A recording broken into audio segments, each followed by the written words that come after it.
নমস্কাৰ, মই কমল কলিতাই সৃজন চিকিৎসালয়ৰ অন্যটি বিদ্যালয় তোমাক সকলোকে স্বাগতম জনাইছো। অলৰেডি যিকেইটা টপিকৰ ওপৰত তোমাৰ বাৰ কুৱেশ্যন বিলাক আহি থাকে, তো সেইকেইটা টপিক দুটা ভিডিঅ'ত আমি ডিছকাছ কৰিলো। তো আজি আমি ডিছকাছ কৰিম ফিজিক্সৰ তোমাৰ দুটা চেপ্টাৰৰ ওপৰত, তোমাৰ পোহৰ আৰু তোমাৰ human I and colourful world, অৰ্থাৎ মানুহ আৰু বাৰেবৰণীয়া পৃথিৱী। তাৰ উপৰি তোমাৰ বিদ্যুৎ আৰু যিটো বিদ্যুৎ চুম্বকত্ব আজি গধূলিলৈ তোমাৰ এই দুটা চেপ্টাৰৰ ওপৰত যিখিনি তোমাৰ সম্ভাৱ্য কনচেপ্ট বা তোমাৰ MCQ পৰীক্ষাত আহি থাকে বাৰ বাৰ, তো তেনেকুৱা কিছুমান বস্তু ডিছকাছ কৰিম। তো তোমালোকে সেই ভিডিঅ'টো চাবা আৰু লগতে এতিয়া আমি আজিৰ ভিডিঅ'টো ষ্টাৰ্ট কৰোঁ। এতিয়া তোমাৰ প্ৰথমটো চোৱা, এখন সমতল দাপোনৰ ফ'কাছ দৈৰ্ঘ্য। সদায় মনত ৰাখিবা যে সমতল দাপোনৰ ফ'কাছ দৈৰ্ঘ্যটো সদায় অসীম।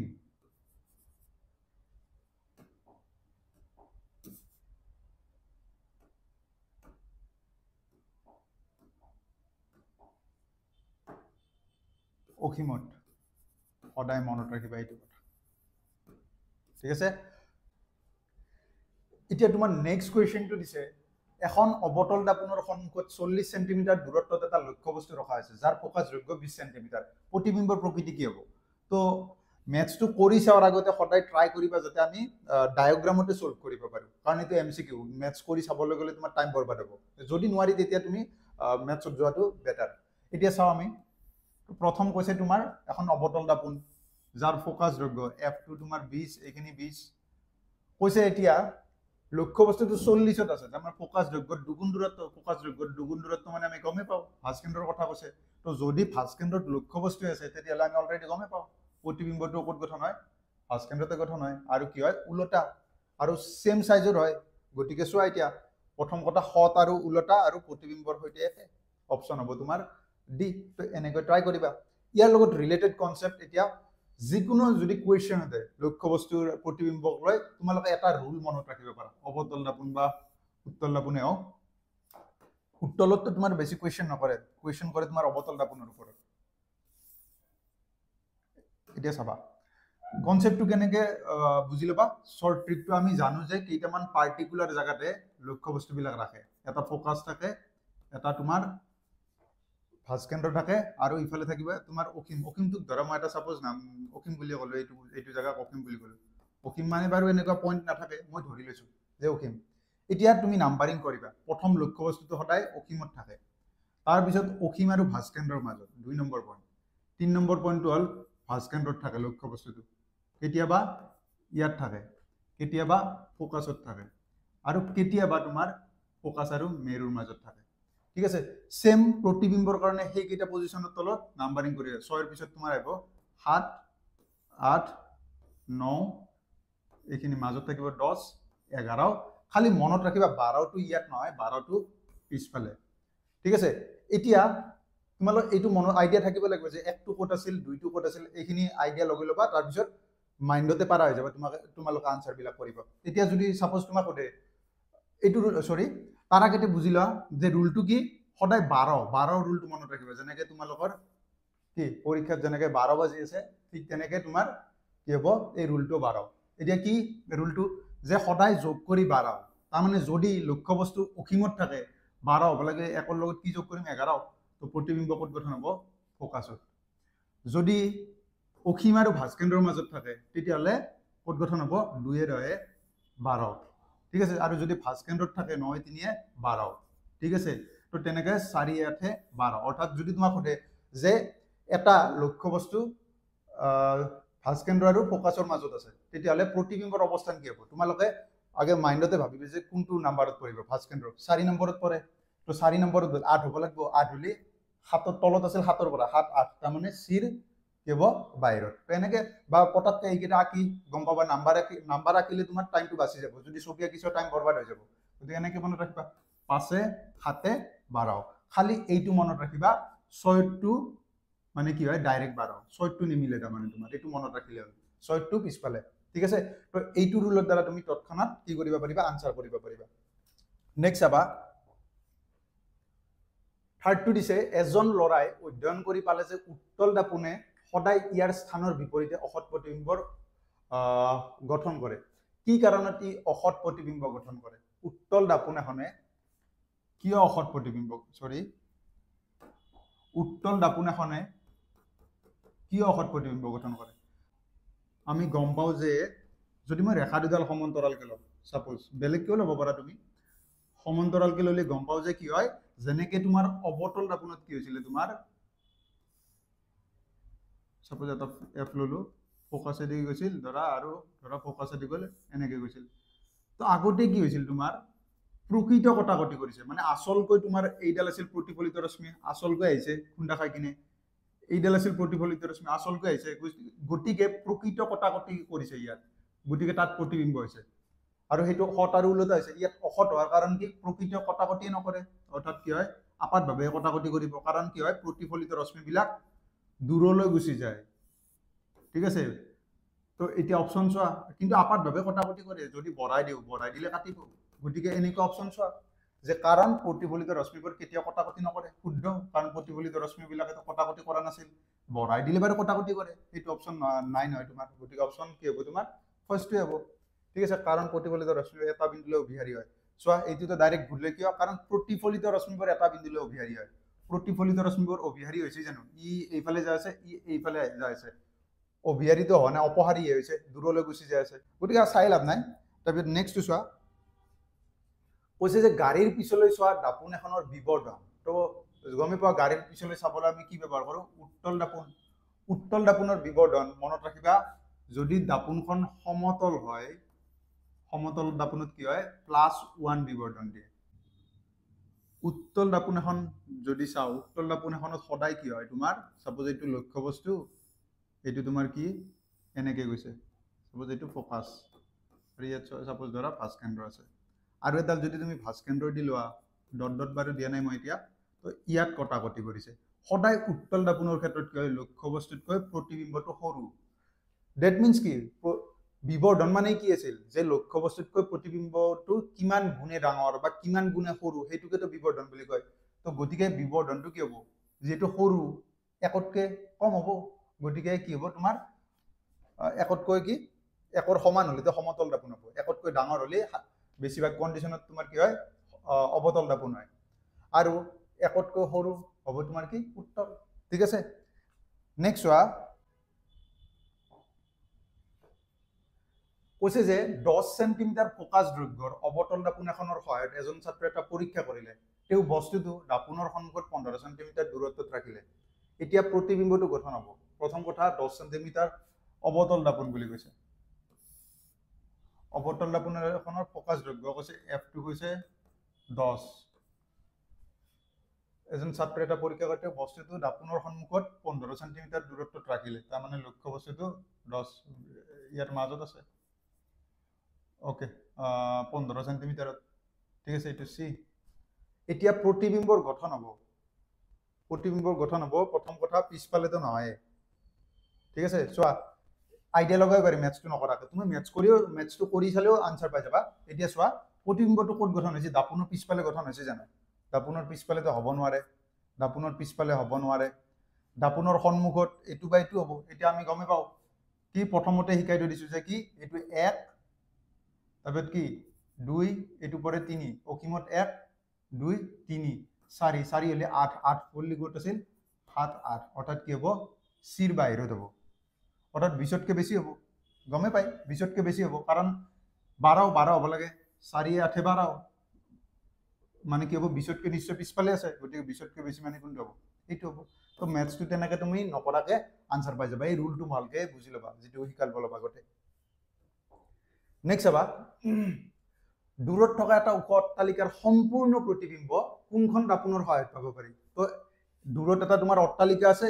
ফুল প্ৰতিবিম্বটো পাব লাগে গোটেই ছবিটো দেখা পাব লাগে তো তাৰ কাৰণে কোনখন দাপোন ব্যৱহাৰ কৰিবা অবতল দাপোনটো নোৱাৰি অবতল দাপোনত পসিবল নহয় উত্তল দাপোন আছে আৰু সমতল দাপোন আছে কাৰণ আমি সমতল দাপোনটো দেখা পাওঁ আৰু উত্তল দাপোনটো দেখা পাওঁ কিন্তু কি তোমাৰ ইয়াত কৈছে কি দূৰত থকা এটা উপ অট্টালিকাৰ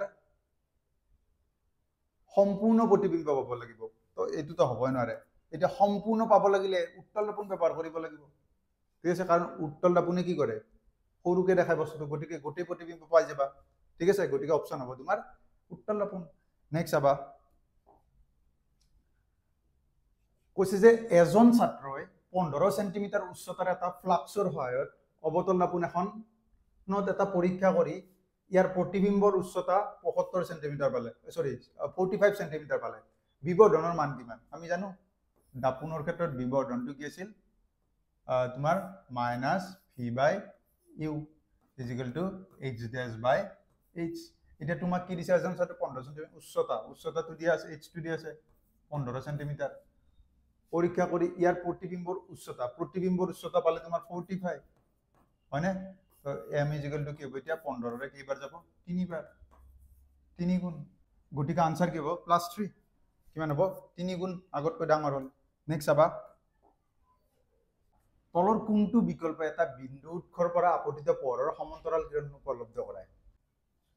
এতিয়া এইটোৰ উত্তৰৰ কাৰণে তোমাৰ প্ৰথম কি কৰা লেন্স আৰু দাপোন দেখে আঁকি লোৱা। প্ৰথম কৈছে যে কি ইয়াত কন্ডিশন দিছে অৱতল দাপোন উত্তল লেন্স, তো এখন অৱতল দাপোন আঁকা, এখন উত্তল লেন্স আঁকা, তাৰপিছত অৱতল দাপোন অৱতল লেন্স, এখন অৱতল লেন্স আঁকা, তাৰপিছত দুখন সমতল দাপোন 90 ডিগ্ৰী এংগেলত আছে, তো 90 ডিগ্ৰী এংগেলত থকা দুখন সমতল দাপোন আঁকা, আৰু লগতে অৱতল দাপোন আৰু অৱতল লেন্স, অৱতল দাপোনো আছে। অৱতল দাপোন ললো, উত্তল দাপোন লোৱা নাই, ঠিক আছে উত্তল দাপোনখনো লোৱা লগতে। এতিয়া আমি গমে পাও যে যদি উত্তল দাপোন হয়, উত্তল দাপোনত যোৱা পোহৰৰ ৰশ্মিবিলাক কি হয় দূৰলৈ গুচি যায়, গতিকে ই সমান্তৰাল নবনাব পাৰে, মানে নবনায়, ঠিক আছে। গতিকে উত্তল দাপোনটো হ'ব নোৱাৰে তোমাৰ প্ৰথম কথা।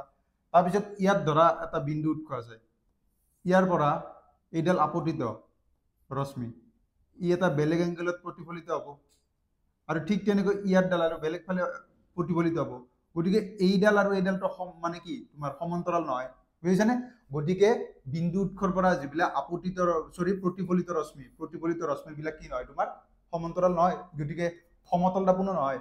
তাৰপিছত নেক্সট চোৱা এইটোত চোৱা, এতিয়া ইয়াত যদি এটা বিন্দু উৎস লোৱা, ফোকাছত ল'লে আমি গমে পাওঁ ফোকাছত যেতিয়া ফোকাছৰ পৰা যাব, ফোকাছৰ পৰা গ'লে সদায় সমান্তৰালকে যায়, বুজিছানে? ফোকাছৰ পৰা গ'লে সমান্তৰালকে যায়। গতিকে যদি তোমাৰ সমান্তৰাল কিৰণ পাব লাগে, প্ৰথম কথা কি হ'ব লাগিব তোমাৰ দাপোনখন অৱতল হ'ব লাগিব, দাপোনখন অৱতল হ'ব লাগিব।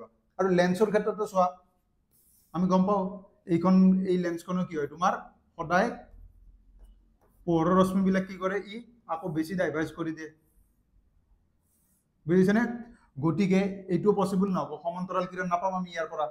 কিন্তু যদি এইখনত চাওঁ, এইখন আগৰ নিচিনা কি হ'ব তোমাৰ সমান্তৰালকে যায়, ঠিক আছে। গতিকে দুটা অপচন হ'ব তোমাৰ কি, এখন হ'ব অৱতল দাপোন আৰু এখন হ'ব তোমাৰ উত্তল লেন্স। এই দুটাই কি হয় তোমাৰ যেটো বিন্দু উৎসৰ পৰা যোৱা পোহৰৰ ৰশ্মিবিলাক সমান্তৰালকে পঠাই দিয়ে, অৰ্থাৎ অৱতল দাপোন আৰু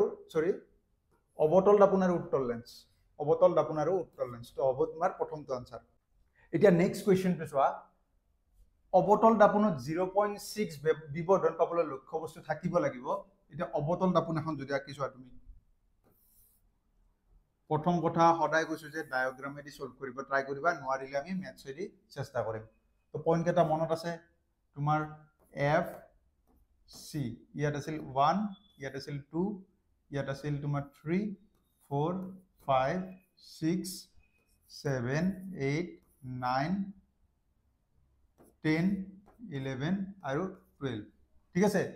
ইয়াত লক্ষ্যবস্তুটো আছিল সৰু, ঠিক আছে, লক্ষ্যবস্তুটো অসীমত থাকিলে সৰু, ঠিক আছে। তাৰপিছত তোমাৰ প্ৰতিবিম্বটো সদায় মনত ৰাখিব, প্ৰতিবিম্বটো সদায় এফৰ পৰা গঠন হৈছে, লক্ষ্যবস্তুটো অসীমৰ পৰা ষ্টাৰ্ট হয়, ইয়াৰ পৰা ষ্টাৰ্ট হৈছে, এনেকৈ লক্ষ্যবস্তুটো আগুৱাই যায় আছে, প্ৰতিবিম্বটো আকৌ এফৰ পৰা ষ্টাৰ্ট হয়, এফৰ পৰা উল্টা ফালে পিছুৱাই আহি থাকে। লক্ষ্যবস্তু যেনেকৈ অসীমত একদম বিন্দু আকাৰৰ হয়, একদম সৰু হৈ থাকে, ঠিক তেনেকৈ যিটো প্ৰতিবিম্ব ফোকাছত একদম বিন্দু আকাৰৰ হয়, ফোকাছৰ পৰা ক্ৰমান্বয়ে ডাঙৰ হৈ যায় থাকে, ঠিক আছে। তো মানে কি হয় ফোকাছত আটাইতকৈ সৰু থাকে, অকমান ডাঙৰ হ'ল আৰু ডাঙৰ হ'ল, অৰ্থাৎ সমান আকাৰৰ হৈ যায়, ইয়াত ডাঙৰ হৈ যায় থাকে ক্ৰমান্বয়ে। এতিয়া তোমাক কি কৈছে 0.6, ইয়াত কি দিছে তোমাৰ বিবৰ্ধনটো -0.6 আছে, মাইনাছডাল বাদ দিয়া, মাইনাছডালে জাষ্ট কয় সৎ নে অসৎ।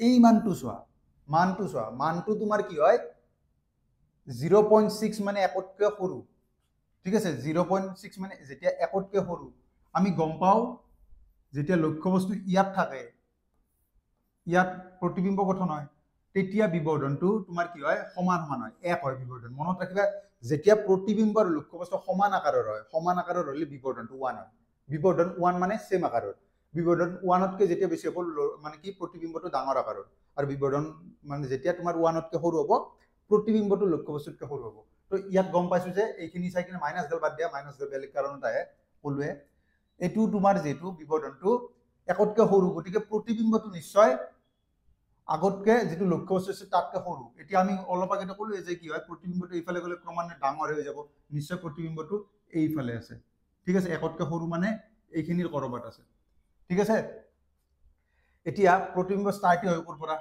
ইয়াৰ পৰা ষ্টাৰ্ট হয় গতিকে থাকিব কত এইখিনি সি আৰু এফৰ মাজত কৰবাত চোৱা এতিয়া সি আৰু এফ ফোকাস আৰু ভাঁজ কেন্দ্ৰৰ মাজত ঠিক আছে গতি অপচন হ'ব এইটো একদম সিম্পল কোৱেশ্চন কিন্তু বহুত মানে কি কনসেপ্ট সোমাই আছে গতিকে পুরা ক্লিয়ার হ'ব লাগিব এইখিনি কথা নেক্সট আবা সিনো নিয়মখিনি অকমান কৈ দিছো যিবিলাকে নাজানা চাবা আৰু যিবিলাকে জানা অলপ স্কিপ কৰি দিবা ভিডিওটো এতিয়া চাবা সিনো নিয়মটো কি আছিল সিনো নিয়মৰ কাৰণে তোমালোকে x অক্ষ আৰু y অক্ষডাল মনত ৰাখিবা x অক্ষ আৰু y অক্ষডাল ঠিক আছে y ডাস দিব পাৰা নি দিব পাৰা এতিয়া চোৱা আমি যেনেকৈ x অক্ষত কি থাকে 1 2 এইবিলাক ধনাত্মক মান এইফালে থাকে তোমাৰ ঋণাত্মক মান ঠিক তেনেকৈ y অক্ষত এইফালে থাকে তোমাৰ ধনাত্মক মান বিলাক এইফালে থাকে তোমাৰ ঋণাত্মক মান বিলাক ঠিক আছে সদায় ইউ লক্ষ্যবস্তুৰ দূৰত্ব ভি এফ আৰু আৰ অৰ্থাৎ লক্ষ্যবস্তুৰ দূৰত্ব প্ৰতিবিম্বৰ দূৰত্ব ফোকাস দৈৰ্ঘ্য আৰু ভাঁজ ব্যাসাৰ্ধ কাৰণে এই চিনডাল ব্যৱহাৰ কৰিবা ঠিক আছে আৰু এইডাল কাৰ কাৰণে ব্যৱহাৰ কৰিবা এম এইচ ড্যাশ এইচ অর্থাৎ বিবর্ধন প্রতিবিম্বর উচ্চতা বা আকার আর লক্ষ্যবস্তু আকারের কারণে y অক্ষডাল ব্যবহার করিবা এতিয়া এইমাত্র যেটো কনসেপ্ট আছিল মাইনাস চিনডাল আছে মানে মাইনাসত আছে মানে গমে পায় বিবৰ্ধনৰ কথা কৈছে বিবৰ্ধন মানে m টো কেতিয়া মাইনাসত থাকে তাৰ মানে লক্ষ্যবস্তুটো নিশ্চয় তলৰ ফালে আছে তাৰ মানে সৰি প্ৰতিবিম্বটো তোমাৰ তলৰ ফালে আছে কাৰণ m টো মাইনাসত আছে বিবৰ্ধন মাইনাসত দিছে মানে তলফালে আছে y অক্ষডাল চাব দিছিল তাৰ কাৰণে তো তলফালে থাকা মানে গমে পাই তলফালে থাকিলে সদায় প্ৰতিবিম্ব বিলাক উলটাকে হয় হট আৰু উলটা ঠিক আছে তোমাক কেতিয়াবা প্ৰতিবিম্ব প্ৰকৃতি সুধিব পাৰে তো এনেকে আইডিয়া লগাব পাৰিবা ঠিক আছে এতিয়া যেতিয়া ম্যাচ কৰিলে এইটো লজিকে লগাবা সাপোজ তোমাৰ অবতল দাপন গৈছে তোমাক ম্যাচটো দিলে কিবা লক্ষ্যবস্তু দূৰত্ব প্ৰতিবিম্বৰ দূৰত্ব কিবা কিবি দিলে তোমাক যেতিয়া ম্যাচটো কৰিব যোৱা কেতিয়াবা বহুতে কনফিউজ হৈ যায় কোনটো ইউ আছিল কোনটো ভি আছিল তো যদি সাপোজ অবতল দাপন কয় তুমি অবতল দাপন এখন অক্ষডালত আঁকি লোৱা এতিয়া অবতল দাপনত ধৰা লক্ষ্যবস্তুটো সদায় আগত থাকে তো ইউটো লগ লগ মাইনাস হৈ গ'ল যেটো ভাঁজ কেন্দ্ৰটো আগত থাকে গতিকে ভাঁজ কেন্দ্ৰটো আগত থাকাৰ লগে লগে ভাঁজ ব্যাসাৰ্ধটো আগত থাকে গতিকে r2 তোমাৰ মাইনাস হৈ গ'ল হেনেকে চাবা ফোকাসটো আগত থাকিব গতিকে f2 তোমাৰ মাইনাস হৈ গ'ল v2 কেতিয়াবা আগৰ ফালে থাকে কেতিয়াবা পিছৰ ফালে থাকে গতিকে কন্ডিশন লৈ কি হ'ব v2 মাইনাস হ'ব প্লাস হ'ব ম্যাথটো কৰিলে v2 ৰ মানটো বাৰু পাই যাবা তো এনেকে চাবা ঠিক আছে তো এইটো ৰুল ইউজ কৰিবা এতিয়া নেক্সট কোৱেশ্চনটো লাও কৈছে যে এখন সমতল দাপোন PQ কোনো পোহৰৰ ৰশ্মি 30 ডিগ্ৰী কোণত আপতিত হৈছে সমতল দাপোন ওকে এখন তোমাৰ সমতল দাপোন আছে এখন সমতল দাপোন PQ নামটো দিছে PQ কি কৈছে এতিয়া সমতল দাপোন পোহৰ এটা তোমাৰ 30 ডিগ্ৰী কোণত প্ৰতিফলিত হৈছে সৰি ঠিক আছে প্ৰতিফলিত ৰশ্মি সৰি এখন সমতল দাপোন PQ পোহৰৰ ৰশ্মি 30 ডিগ্ৰী কোণত আপতিত হৈছে এনেকে মানে আপতিত কোণটো হল এইটো হল 30 ডিগ্ৰী এইটো হল 30 ডিগ্ৰী যেটো প্ৰতিফলিত ৰশ্মি যেনে যেটো এইটো গুছি গল প্ৰতিফলিত ৰশ্মি দাপোনৰ লগত সমকোণ কৰি থকা আন এখন দাপোন ইয়াৰ লগত সমকোণ কৰি থকা আন এখন দাপোন QR ত পৰিছে সমকোণ কৰি থকা আন এখন দাপোন QR ত কোন দেখায় দ্বিতীয়খন দাপোনত প্ৰতিফলিত কোণৰ মান কিমান প্ৰতিফলিত এইডালটো দ্বিতীয়খন দাপোনৰ কাৰণে এইডাল প্ৰতিফলিত ৰশ্মি হ'ব সৰি আপতিত ৰশ্মি হ'ব এইটো হ'ব প্ৰতিফলিত ৰশ্মি গতিকে প্ৰতিফলন কোণ এইটো কিমান হ'ব এতিয়া গমে পাও এইডাল আৰু এইডাল তোমাৰ কি ওকে সোয়া এইটো 30 হলে এইটো তোমাৰ কিমান হ'ব আমি গমে পাওঁ আপাতত কোণ আৰু প্ৰতিফলন কোণৰ মান সমান, এইটো 30 হ'ল। ঠিক আছে, এইটো 30 হোৱাৰ লগে লগে তোমাৰ কি হ'ব, এইটো 30 হ'ব। তাৰপিছত গমে পালো এইটো 30 হ'ল। এতিয়া অবিলম্ব মানে কি, সদায় লম্ব হোৱাৰ লগে লগে এইটো কিমান টোটেল 90 ডিগ্ৰী থাকে, 30 গ'লে এইখিনিত থাকিল তোমাৰ 60 ডিগ্ৰী, আৰু এইটো 60 হ'লে আপতন আৰু প্ৰতিফলন কোণ সদায় সমান 60 ডিগ্ৰী। গতিকে আনসাৰ হ'ব তোমাৰ 60 ডিগ্ৰী। তো এনেকে সলভ কৰিব পাৰিবা, ইমান টান বাৰু কুৱেশ্যন নাই, কিন্তু আগৰ কেইটা চাবা। ঠিক আছে, এতিয়া নেক্সট কুৱেশ্যনটো চাবা। এখন সমতল দাপোনৰ সন্মুখত 20 সেন্টিমিটাৰ দূৰত্বত লক্ষ্যবস্তু এটা ৰখা হৈছে। তোমাক কৈছে যে এখন সমতল দাপোন আছিল, আগতে আছিল লক্ষ্যবস্তুটো 20 সেন্টিমিটাৰ দূৰত্বত, এইখনক অলপ আগুৱাই আনিলা, 2 সেন্টিমিটাৰ আনিলা, আৰু আগৰখিনি ওলাই লোৱা। 20 সেন্টিমিটাৰ দূৰত্বত যেতিয়া লক্ষ্যবস্তু থাকিব, 20 সেন্টিমিটাৰ দূৰত্বত প্ৰতিবিম্ব থাকিব, এইখিনি আছিল তোমাৰ 20 সেন্টিমিটাৰ। এইটো 2 আনাৰ লগে লগে এতিয়া লক্ষ্যবস্তুৰ দূৰত্ব কিমান হ'ল দাপোনৰ পৰা, 18 সেন্টিমিটাৰ। আৰু সমতল দাপোনত লক্ষ্যবস্তুৰ দূৰত্ব যিমান, প্ৰতিবিম্বৰ দূৰত্ব সেম থাকে, গতিকে এইফালেও থাকিল তোমাৰ কিমান, কৰবা 18 সেন্টিমিটাৰ, দাপোনখনৰ পৰা 18 সেন্টিমিটাৰ দূৰত্বত প্ৰতিবিম্বটো থাকিব। গতিকে 18 গ'লে এইখিনি গমে পালো, প্ৰথম আছিল ইয়াত বস্তুটো, নেক্সট হ'ল ইয়াত, এইখিনি দূৰত্ব আমাক ওলাব লাগে। এইখিনি দূৰত্ব কেনেকে ওলাবা, গোটেইখিনি আছিল 20, 20ৰ পৰা কি বিয়োগ কৰিম, এইখিনি 20 আছিল, 20ৰ 18 গ'লে এইখিনি থাকিল 2, 2 হোৱাৰ লগে লগে টোটেল 18 হ'লে এইখিনি 2 হ'লে এইখিনি কিমান হ'ল, 16 হ'ল। টোটেল আছিল 20, 20ৰ পৰা 16টো মাইনাছ কৰি দিয়া, 16টো মাইনাছ কৰি দিলে তোমাৰ এইখিনি যিমান ৰয়, অৰ্থাৎ কিমান হ'ব, 4 সেন্টিমিটাৰ হ'ব তোমাৰ কি দুটা ইমেজৰ মাজত দূৰত্ব। ঠিক আছে, নেক্সট চাবা। কৈছে যে এজন ব্যক্তিয়ে 2 মিটাৰ পাৰ ছেকেণ্ড দ্ৰুতিৰে সমতল দাপোন এখনৰ সন্মুখলৈ দৌৰিলে। এজন ব্যক্তিয়ে কি কৰিছে, আগত সমতল দাপোন এখন আছিল, 2 মিটাৰ পাৰ ছেকেণ্ড বেগত সি দৌৰি আছে দাপোনখনৰ সন্মুখত দেখি। এতিয়া নেক্সট কি কৈছে, তেওঁৰ আৰু বস্তুটোৰ কাৰ্যকৰী দ্ৰুতি কিমান, দুয়োটাৰ দ্ৰুতি কিমান একেলগে, কাৰ্যকৰী দ্ৰুতি তাৰমানে ৰিলেটিভ যিটো স্পীড। গতিকে মই যেতিয়া দৌৰি থাকিম, দাপোনখনৰ পিছৰ পৰা মোৰ প্ৰতিবিম্বটো দৌৰি থাকিব, গোটেই মই কিমান স্পীডত দৌৰিছে 2, সিওতো 2 স্পীডত দৌৰিব, তো দুয়োটাৰ মিলি কিনে কিমান হ'ব, তো 4 মিটাৰ পাৰ ছেকেণ্ড স্পীডত দুয়োটা দৌৰি আছো। বুজি পাইছা, গতিকে এইটো ইজি আছিল বাৰু, ধৰিব পাৰিছা। তাৰমানে মই যেতিয়া 2 স্পীডত দৌৰিম, সেইফালৰ পৰা প্ৰতিবিম্বটোতো 2 স্পীডত দৌৰি থাকিব, গতিকে দুয়োটাৰ কাৰ্যকৰী যিটো বেগটো কিমান হ'ব, 4। ঠিক আছে, নেক্সট চাবা। নেক্সট কুৱেশ্যনটো চাবা। কৈছে এজন ব্যক্তিয়ে স্বাস্থ্য পৰীক্ষা কৰিবলৈ গৈ দেখিলে যে তেওঁৰ চকুৰ লেন্সৰ বক্ৰতা বৃদ্ধি পাইছে, তেওঁ ভোগা বিকাৰটো হ'ল। তো ধৰা সাপোজ আগতে এইখন আছিল লেন্স, ধৰা চকুৰ পিছফালে এইখিনি জেগাত গঠন কৰিছিল, বক্ৰতা বৃদ্ধি পাইছে মানে কি, আগতকে ধৰা তোমাৰ লেন্সখন এইটো ধৰা শকত কৰিলো মই, শকত কৰাৰ লগে লগে কি পাৱাৰটো বাঢ়ি যায়, যেতিয়া লেন্সখন শকত হৈ যায় তাৰ পাৱাৰটো বাঢ়ি যায়। পাৱাৰ বাঢ়া মানে কি, আল্টিমেটলি পোহৰৰ ৰশ্মিলে বেছিকে ভাঁজ কৰিব পৰা হয়। তো গতিকে এতিয়া কি হ'ব, বেছি ওচৰতে পেলাব। আৰু গমে পাওঁ এতিয়া যদি তাত চকু এটা আঁকি দিওঁ, এইটো বাৰু ৰেটিনাত পৰিছিল, এতিয়া কি হ'ব তোমাৰ ৰেটিনাতকৈ আগতে গঠন হ'ল, ৰেটিনাতকৈ যেতিয়া আগত গঠন হয়, এইটো বিকাৰৰ নাম জানো আমি কি, মায়োপিয়া। ঠিক আছে, নেক্সট চাবা। আৰু যদি পিছফালে গঠন হয়, এইটোও গম পোৱা তোমালোকে, যদি পিছফালে গঠন হয়, এইটো আছিল হাইপাৰমেট্ৰপিয়া, সেইটো মনত ৰাখিবা, এইটো মায়োপিয়া গ'ল। নেক্সট চাবা। কৈছে এজন ব্যক্তিয়ে আন্ধাৰ কোঠাৰ পৰা ৰ'দলৈ গ'লে তেওঁৰ চকুত সোমোৱা পোহৰ আৰু মণিৰ আকাৰ কি পৰিৱৰ্তন ঘটিব।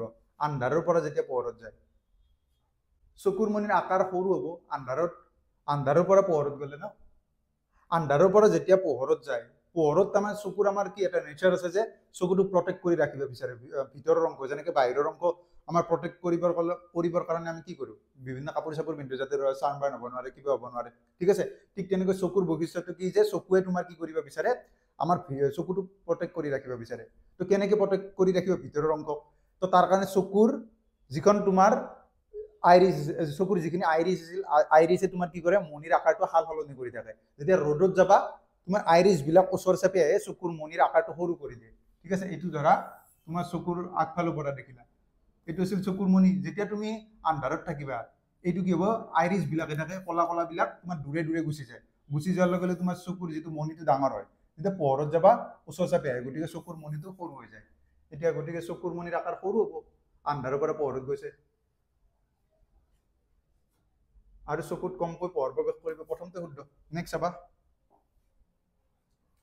যেতিয়া পোহৰৰ ৰশ্মি চকুত প্ৰৱেশ কৰে সৰহভাগ প্ৰতিসৰণ ঘটে। তাৰমানে যেতিয়া পোহৰত পৰে বেছিভাগ ক'ত প্ৰতিসৰণ ঘটে গমে পাব। আমাৰ প্ৰথম খণ্ডটো কি আছিল, তোমাৰ প্ৰথম পাৰ্টটো কৰ্ণিয়া, গতিকে কৰ্ণিয়া। ঠিক আছে, নেক্সট চাবা, ওখ অট্টালিকাৰ শীৰ্ষত সংস্থাপন কৰা বিপদ সংকেতবোৰ ৰঙা ৰঙৰ। এইবোৰ দূৰৰ পৰা দেখা পোৱা যায়, কাৰণ বাকীবোৰ ৰঙৰ তুলনাত ৰঙা ৰং জানা এইটো যে কি হয়, পোহৰত 7টা ৰং থাকে, আৰু যিমানে এইবিলাক চাবা তললৈ যাবা, বুজিছেনে, কিছিল বে ঘ নি হে হা সুৰ। তো যিমানে তলত যাবা তৰংগ দৈৰ্ঘ্যবিলাক সৰু হৈ যায় থাকিব, মানে লাষ্টটো বেছি সৰু হৈ যায় তৰংগ দৈৰ্ঘ্যবিলাক, বুজি পাইছেনে? তো এতিয়া সুধিছে কি, দূৰৰ পৰা দেখা পোৱা মানে কি, তৰংগ দৈৰ্ঘ্য দীঘল, কাৰণ যিমান দূৰলৈ যায় সিমান কণিকাৰ মাজেৰে পাৰ হয়। ধৰা বায়ুত বিভিন্ন কণিকা থাকে, বিভিন্ন কণিকা থাকিলে যিবিলাক সৰু পোহৰ তৰংগ দৈৰ্ঘ্য কম হ'লে খুন্দা খোৱা চান্স বেছি থাকে, কিন্তু তৰংগ দৈৰ্ঘ্য বেছি হ'লে তোমাৰ পাৰ হৈ যোৱাৰ চান্সটো বেছি থাকে। গতিকে ইয়াত যিহেতু সুধিছে ৰঙা ৰং কিয় ব্যৱহাৰ কৰিলো, কাৰণ তৰংগ দৈৰ্ঘ্য বেছি, গতিকে বিক্ষেপিত কমকে হ'ব। ধোঁৱাৰূপ কোলে অধিক পৰিমাণে বিক্ষেপিত কৰে নোৱাৰে, অধিক পৰিমাণে কৰিব নোৱাৰে। ধোঁৱাৰূপ কোলে কমকৈ বিক্ষেপিত কৰে, সেইকাৰণে দূৰলৈ যাব পাৰে। বিক্ষেপিত মানে ছাইড লগাই দিয়া, ছাইড লগাব নোৱাৰে, পাৰে কমকৈ পাৰে। ঠিক আছে, নেক্সট চাবা, ইজি, বাকীকেইটাই ইজি। তোমাৰ হিউমেন আইৰ প্ৰশ্নকেইটা ইমান ভাবিব লগা নহয়, তোমাৰ পোহৰৰ প্ৰশ্নকেইটা অলপ মাথা মাৰিব লগা আহিব পাৰে। ঠিক আছে, গতিকে যদি MCQ আহে পাৰাক লাগি তোমালোকে ডায়েগ্ৰামত সলভ কৰিব পাৰা, ট্ৰাই কৰিবা। যদি সাপোজ ডায়েগ্ৰামত নোৱাৰা তেতিয়াহ'লে আৰু নেক্সটটো কৰি চাবা। এতিয়া চোৱা, ৰামধেনুৰ সৈতে তলৰ কোনকেইটা পৰিঘটনা জড়িত থাকে। তো ৰামধেনুটো মনত আছে তোমালোকৰ, পানীৰ টোপাল, মই বাৰু ডিটেইলছত নাযাওঁ বহুত। পানীৰ টোপালত কি হয়, সূৰ্যৰ পোহৰটো আহিল, হয়নে? তাৰমানে কি হ'ব, এতিয়া সূৰ্যৰ পোহৰবিলাক তোমাৰ কি হ'ব, ইয়াৰ ভিতৰত সোমাব, তাৰমানে প্ৰতিসৰণ ঘটিব এটা মাধ্যমৰ পৰা আন এটা মাধ্যমত যোৱা, মানে কি প্ৰতিসৰণ। তো প্ৰথম পৰিঘটনাটো আহিল প্ৰতিসৰণ। প্ৰতিসৰণ হ'ব, লগতে 7টা ৰঙলৈ ভাঙিও যাব। মই বাৰু সুবিধাটো 3টা ৰং দিছো, ঠিক আছে, 3টা ৰঙলৈ ভাঙি গ'ল। তো এই পৰিঘটনাটোক কি কয়, বিচ্ছুৰণ। প্ৰতিফলনৰ পিছত হ'ব বিচ্ছুৰণ। তাৰপিছত কি হ'ব, ভিতৰতে আভ্যন্তৰীণ পূৰ্ণ প্ৰতিফলন, আকৌ প্ৰতিফলন ঘটিব, খুন্দা খাই কিনে আকৌ গুচি আহিব, এইটোক কয় প্ৰতিফলন। খুন্দা খাই কিনে গুচি যোৱা তোক কয় প্ৰতিফলন, হয়নে? তাৰপিছত আকৌ পানীৰ টোপালটোৰ পৰা বাহিৰলৈ ওলাই আহিব, আকৌ প্ৰতিসৰণ। যদি দিয়া আছে 4টা, এইটো হ'ব, এইটো আভ্যন্তৰীণ প্ৰতিফলন বুলি কয়। আভ্যন্তৰীণ, ভিতৰতে হয় কাৰণে আভ্যন্তৰীণ, কেতিয়াবা আভ্যন্তৰীণ পূৰ্ণ প্ৰতিফলন বুলিও কয়। এতিয়া চাও, প্ৰতিসৰণ, প্ৰতিফলন, প্ৰতিসৰণ, বিচ্ছুৰণ। প্ৰতিফলন হ'ব বাৰু, ঠিকে আছে। প্ৰতিসৰণ নহয়, প্ৰতিসৰণ বিচ্ছুৰণ, এইটো প্ৰতিসৰণটো আগতে হ'ব, তাৰপিছত বিচ্ছুৰণ হ'ব, তাৰপৰা আভ্যন্তৰীণ পূৰ্ণ প্ৰতিফলন, এইটোৱে হ'ব আনসাৰ। ঠিক আছে, আৰু 4টা থাকিলে নেক্সট আৰু প্ৰতিসৰণ থাকিব এটা। ক্লিয়াৰ? আজি অলপ ফাষ্ট গৈছো যাতে ভিডিঅ'টো লেন্দি নহয়, তো চাবা। নেক্সট, তলৰ চিত্ৰত এটা প্ৰিজমত পোহৰৰ ৰশ্মি আপতিত হৈছে, দেখিছা তোমালোকে। বিভিন্ন কোণবোৰৰ ইয়াত নামাকৰণ কৰা হৈছে। তলত কোনটোৱে ক্ৰমে আপতন কোণ আৰু প্ৰতিফলন কোণ। এতিয়া দুনিয়াৰ কোণ আছে, কনফিউজন নহবা। আপতন কোণ কোনটোক কয় সদায় মনত ৰাখিবা, যিখন পৃষ্ঠ আছিল, ধৰা এখন পৃষ্ঠ, আপতিত ৰশ্মিয়ে অভিলম্বৰ লগত কৰা কোণ। ঠিক আছে, অভিলম্বডাল সদায় কাৰ লগত লম্ব আকো, পৃষ্ঠখনৰ লগত লম্ব আকো। কনফিউজ নহবা, আমি আপত এইটোৰ লগত লম্ব আঁকা নাই, গতিকে এইখন পৃষ্ঠ আছিল, এইডাল আছিল অভিলম্ব। ঠিক আছে, এইডাল আছিল আপতিত ৰশ্মি, গতিকে আপতন কোণ হ'ব এইটো, না কি এইটো। ঠিক আছে, তো আপতন কোণটো হ'ব, আপতন হ'ব এই। ঠিক আছে, প্ৰতিসৰণ কোণ কোনটো, সদায় অভিলম্বৰ লগত যিডাল প্ৰতিসৰিত ৰশ্মি অভিলম্ব আছিল, এইডাল প্ৰতিসৰিত ৰশ্মি সোমাই যোৱা, এইডাল আছিল ৰশ্মিডাল, ইয়াৰ মাজৰ কোণটো আছিল এইটো D2। প্ৰতিসৰণ কোণটো হ'ব D2। ঠিক আছে, A আৰু D। ঠিক আছে, নেক্সট চাবা, তৰাই কিয় তীৰ বিৰাই থাকে? কাৰণ তৰাৰ পৰা অহা পোহৰবোৰ বেলেগ বেলেগ মাধ্যমৰ মাজেৰে আহে, এইটোৱে উদ্যোগ হয়নে? বেলেগ বেলেগ মাধ্যমৰ মাজেৰে যেতিয়া আহে সিহঁতৰ প্ৰতিসৰণাংকবিলাক বেলেগ বেলেগ। তাৰমানে বুজি পাইছেনে? প্ৰতিসৰণাংক মানে কি আছিলে? বেগবিলাক, পোহৰৰ বেগবিলাক বেলেগ বেলেগ বেলেগ বেলেগ হোৱাৰ লগে লগে কি হয়, তোমাৰ আমি অলপ কঁপি থকা দেখো। ঠিক আছে, ঠিক আছে। তাৰমানে এনেকুৱা হয়, তোমাৰ ওপৰত এটা তৰা আছে, আহোঁতে বিভিন্ন মাধ্যমৰ মাজেৰে আহিব লগা হয়। সাপোজ তুমি ইয়াত ৰৈ আছা, তৰা চাব গৈছা, এতিয়া কি হ'ব তোমাৰ? ইয়াত আহিছে লঘু মাধ্যমৰ, লঘুৰ পৰা তোমাৰ কি হৈছে, ঘনতৰ মাধ্যমত আছে, অভিলম্বৰ ওচৰ চাপিলে আকৌ তলৰ ফালে বেছি ঘনতৰ মাধ্যমবিলাক থাকে, আৰু ওচৰ চাপিব, আৰু ওচৰ চাপিব। গতিকে তোমাক আপাত অৱস্থানত দেখাব। আৰু লগতে যিহেতু মাধ্যমবিলাক অলপ তোমাৰ কি হৈ থাকে, চেঞ্জ হৈ থাকে, ওপৰ তল হৈ থাকে, গতিকে এই পজিশ্যনটো অলপ মানে কি, জাগাটো চেঞ্জ কৰি থাকে, পজিশ্যনটো ইফাল সিফাল হৈ থাকে, যাৰ কাৰণে তৰাটো আমি কঁপি থকা দেখো। আৰু সেই কঁপি থকাটোকে কয় তীৰ বিৰোৱা বুলি। ঠিক আছে, গতিকে কি হ'ব? কাৰণ তৰাৰ পৰা অহা পোহৰবোৰ বেলেগ বেলেগ মাধ্যমৰ মাজেৰে আহে। নেক্সট চাবা, এতিয়া কৈছে যেতিয়া বগা পোহৰ প্ৰিজমত প্ৰৱেশ কৰে, এই 7টা ৰঙলৈ ভাঙি যায়, কাৰণ প্ৰতিটো ৰঙৰ বেলেগ বেলেগ তৰংগ দৈৰ্ঘ্যৰ বাবে প্ৰতিসৰণাংক বেলেগ বেলেগ। এইটো একচুৱেলি যেতিয়া এটা প্ৰিজমৰ মাজেৰে যায়, পোহৰটো 7টা ৰঙলৈ ভাঙিব লগা কাৰণটো কি? প্ৰথম কথা, ইয়াত মাধ্যম চেঞ্জ হ'ল, চেঞ্জ হোৱাৰ লগে লগে 7টা, যদিও দেখাত এটা হৈছিল, 7টা ৰং সোমাই আছিল, হয়নে? আৰু আমি জানোৱে প্ৰত্যেকৰে তৰংগ দৈৰ্ঘ্য বেছি মানে কি কম বেছি থাকে। গতিকে ইয়াৰ যিবিলাক কণা থাকিব, ইয়াৰ কণাবিলাকো তোমাৰ এই যে পোহৰটো গৈছিল, যেতিয়া পোহৰটো পাৰ হ'ব যাব, পাৰ হ'ব যাওঁতে এই কণাবিলাকত কিছুমান বাধা, কিছুমান ৰশ্মিয়ে, এই যে 7টা ৰং আছিল তাৰে কিছুমানে কি হ'ব, বাধা পাব। বাধা পাই কিনে কি হয়, যিটো বেছি বাধা পাব, যিটো বেছি খুন্দা খাব, সেইটো তলফালে বেছি তলফালে গুচি যায়, আৰু যিটো কমকে খুন্দা খাব সেইটো ওপৰ ফালে থাকে। অৰ্থাৎ ৰঙা ৰংটো সেইকাৰণে ওপৰ ফালে থাকে, যে কি হয়, সি কমকে খুন্দা খায়, তো যাব লাগিছিল এইফালে, অলপ খুন্দা খাব সিও, গতিকে অকণমান তাৰ ৰাস্তাটো চেঞ্জ হ'ব।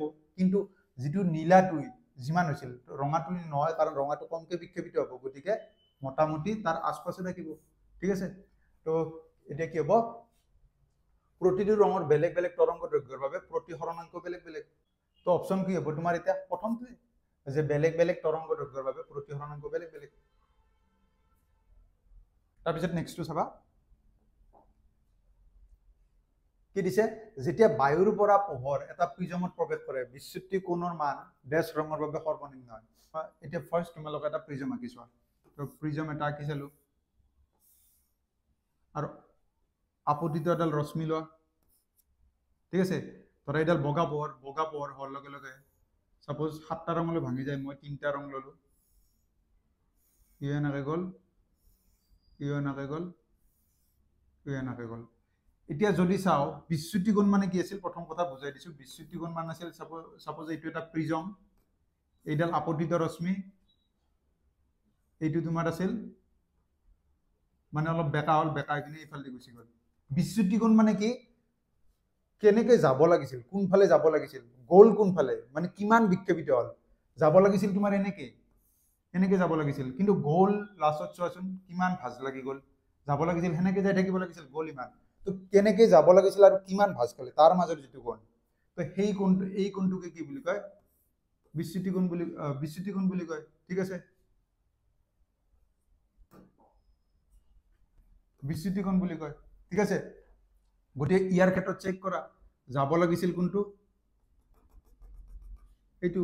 এতিয়া এংগেলবিলাক চেক কৰাচোন, কোনটো এংগেল বেছি হ'ব? এইটো এংগেল বেছি হ'ব নে এইটো এংগেল বেছি হ'ব, নে এইটো এংগেল বেছি হ'ব? এইটো এংগেল বেছি হ'ব, এইটো অকণমান কমি যাব, এইটো আৰু অলপ কমিব। বুজিছেনে? অৰ্থাৎ বিচ্যুতি কোণ কাৰ কম? ৰঙা পোহৰৰ বিচ্যুতি কোণ কম। এতিয়া নেক্সট কুৱেশ্যনটো চাবা, সূৰ্যাস্ত আৰু সূৰ্যোদয়ৰ সময়ত সূৰ্যটো ৰঙা দেখে। সূৰ্যটোৰ ৰঙা দেখাৰ কাৰণ কি আছিল? যে গধূলি বা ৰাতিপুৱাৰ সময়ত সূৰ্যটো বহুত দূৰত থাকে, দূৰত থকাৰ লগে লগে পোহৰটো বহুত দূৰ ট্ৰেভেল কৰিব লগা হয়, বহুত দূৰ আহিব লগা হয়। তো বহুত দূৰ আহিব লগা হোৱাৰ লগে লগে ডিষ্টেঞ্চটো যেতিয়া বাঢ়ি যায়, কণাৰ পৰিমাণটো বাঢ়ি যায়। তো তাৰমানে কি হ'ব, তেতিয়া কম যিবিলাক তৰংগ দৈৰ্ঘ্যৰ পোহৰ, সেইবিলাকে আগতেই বিক্ষেপিত হৈ যায়, লাষ্টত আহি শেষলৈ কোন আহি পায়? ৰঙা ৰংটো আহি পায়। সেইকাৰণে আমি কি দেখো? ৰঙা দেখো। গতিকে ইয়াত সেনেকুৱা অপশ্যন চোৱা, যিটো তোমাৰ সেইখিনি কথা বুজায়, যে বায়ুমণ্ডলে ৰঙা ৰং অধিক পৰিমাণে বিক্ষেপিত কৰে। প্ৰথম কথা, এইটো হ'বই নোৱাৰে, ৰঙা ৰংটো আটাইতকৈ কম পৰিমাণে বিক্ষেপিত হয়। নেক্সট চোৱা, সূৰ্য আৰু পৃথিৱীৰ মাজত দূৰত্ব কমি যায়, বস্তুটো হ'ব নোৱাৰে এইখিনি টাইমত সূৰ্য আৰু পৃথিৱীৰ মাজত দূৰত্ব বেছি থাকে ৰঙা ৰঙৰ তৰংগৰ দৈৰ্ঘ্য অধিক সেইবাবে ই অধিক দূৰলৈ অতিক্ৰম কৰিব পাৰে তো এইটো হ'ল শুদ্ধ উত্তৰ নেক্সট চাবা কৈছে যে দুপৰীয়া সূৰ্যটো বগা দেখি দুপৰীয়া সময়ত কিয় বগা দেখি কাৰণটো যে আমাৰ আটাইতকৈ ওচৰত থকাৰ লগে লগে পোহৰবিলাক বিক্ষেপিত নহয় গতিকে সাতটা ৰঙে আহি পায় মানে হয় যদি বহুত কম পৰিমাণে হয় গতিকে পুৰা আমি সেইকাৰণে বগাই দেখো যিটো সূৰ্যৰ আচল কালাৰটোৱে দেখা পাওঁ গতিকে কি হ'ব পোহৰ কমকৈ বিক্ষেপিত হয় মানে প্ৰায় নহয় এইটো হ'ব আনসাৰ নেক্সট চাবা এতিয়া দি আছে তলৰ চিত্ৰত প্ৰিজম এটাৰ বগা পোহৰৰ বিচ্ছুৰণ দেখুৱাইছে XYZ বুজা ৰংবোৰ হ'ল XYZ কি বুজাব পাৰে প্ৰথম কথা ওপৰত থকাটো একদম ৰঙা হ'ব ঠিক আছে চাবা বে খ নি কি আছিল এ হা হু ৰ তো এতিয়া চোৱা ৰঙা আছে যতে অপচন হয়তো এইটো হ'ব নহয়তো এইটো হ'ব বাকি কেইটা কেনসেল কৰা ৰঙাৰ পিছত কি আহে গ্ৰীন নে ভায়োলেট আহে বেঙুনীয়া আহে ৰঙাৰ পিছত সেউজীয়া আহে এইটো আহিব গতিকে অপচন হ'ব তোমাৰ এইটো এনেকে মিলাই চাবা কেতিয়াবা কালাৰ কেইটা বদলাই দি থাকে তো তুমি ক্ৰমটো ইয়াৰ লগত মিলাই চাবা এইকেইটা লৈ কিনে এতিয়া লাষ্ট কুৱেশ্যনটো চাবা তো ইয়াত কিবা তোমাৰ কেইটামান চিত্ৰ দিয়া আছে তলৰ চিত্ৰটো এটা চকুৰ বিকাৰৰ চিত্ৰ এইটো এটা বিকাৰৰ চিত্ৰ কোনটো বিকল্প ইয়াৰ সংশোধন দেখুৱায় ইয়াক সংশোধন কৰিব লাগে গমে পাও পোহৰৰ ৰশ্মিটো প্ৰতিবিম্বটো গঠন হৈছে ইয়াত আগলৈ আনিব লাগিলে আমি কি কৰিম প্ৰতিবিম্বটো কি কৰিম যদি মই এখন অবতল দাপোন লগাই দিওঁ অবতল দাপোন লগালে কি হ'ব যেটো আইছিল আৰু দূৰলৈ পঠাই দিব আৰু দূৰলৈ পঠালে চোৱাচোন এনেকে পঠাইছিল আৰু দূৰলৈ পঠালে ঘূৰি বেছি দূৰতে গুচি যাব গতিকে আমি কি অপচন ল'ম যদি মই উত্তল দাপোন এখন লগাই দিওঁ আগৰ ফালে যদি উত্তল দাপোন এখন লগাই দিলে এই যিখিনি পোহৰৰ ৰশ্মি গৈছিল ই অলপ মানে কি কৰিব ভাঁজ কৰিব ই আকৌ চকুৰখনো তোমাৰ উত্তল লাঞ্চে ই আকৌ অলপ ভাঁজ কৰি কিনে তোমাৰ কি হ'ব প্ৰপাৰ জাগাত মানে কি হ'ব প্ৰতিবিম্বটো গঠন কৰিব তো এনেকুৱা ছবি চোৱা উত্তল দাপোন থকা এটা সংশোধন নহ'লে দেখোন এইকেইটাতো নহয় প্ৰথম কথা তাৰপিছত which option shows the correction of the defect of the eye মানে বিকাৰটো তোমাৰ সংশোধনে নহল ঠিক আছে গতিকে তথাপি আৰু অলপ হলেও তোমাৰ কি হ'ব ছবিটো যেটো উত্তল লেন্সক লৈ দিছে এই দুটাৰ এটা হ'ব আৰু যেটো এইটো কাৰ্চিন দিছে বেছি একুৰেট কোনটো হৈছে তোমাৰ এইটো ঠিক আছে তো নেক্সট ভিডিও তোমাৰ আজি গধূলিলৈ তোমাৰ বিদ্যুৎ আৰু বিদ্যুৎ প্ৰবাহৰ চুম্বকীয় ক্ৰিয়াৰ ওপৰত আহিব তোমালোকে সেই ভিডিওটো চাবা আৰু লগৰবোৰলৈ শ্বেয়াৰ কৰি দিবা